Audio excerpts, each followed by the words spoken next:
ஜீவ ஒழுக்கம் என்றால் ஆண் பெண் ஜாதி மத சமய ஆசிரம சூஸ்திர கோத்திர சாஸ்திர சம்பந்த நேச மார்க்க வேறுபாடுகள் கூடாது என்றும், ஆன்ம ஒழுக்கம் என்றால் எல்லோருக்கும் தலைவன் ஆண்டவன் அருட்பெருஞ்சோதி, மேலும் ஜீவன்களுக்குள் வேற்றுமை பார்க்க கூடாது என்றும், இவ்விரண்டையும் கடைபிடித்தால் சங்க உறுப்பினர் ஆகலாம் என்றார் வள்ளலார். தனது கோட்பாடுகளை பரப்புவதற்காக சங்கம் வைத்தவர் இருவர். ஒருவர் புத்தர், இன்னொருவர் வள்ளலார். தனது சத்திய ஞான சபை வழிபாட்டு கோவிலில் பூஜை, நீராட்டு, உரு வழிபாடு, நெய்வேத்தியம் ஆகியவற்றை தவிர்த்தார். மேலும் தங்கம், பித்தளை, வெள்ளி போன்ற உலோகத்தால் ஆன விளக்குகளுக்கு கூட இடம் தராமல் தகர கண்ணாடி விளக்கொன்றை மட்டும் வைத்தார். தனக்கான தேவைக்காக மட்டும் இறைவனிடம் வழிபாடு செய்யும் நெறிமுறையை தவிர்த்து இவ்வுலகத்தில் உயிர் வாழும் அனைவருக்காகவும் வேண்டும்படி நெறிமுறைப்படுத்தினார்.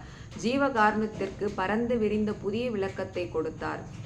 அதாவது இவ்வுலகத்தில் வாழும் உயிர்கள் யாவும் சமம் என்று உணர்ந்து அவற்றில் இன்ப துன்பங்களில் கலந்து ஒன்றாக உணர்கின்ற உணர்ச்சியை ஜீவகாருண்யம் அல்லது ஆன்மநேயம் என்றார் வள்ளலார்.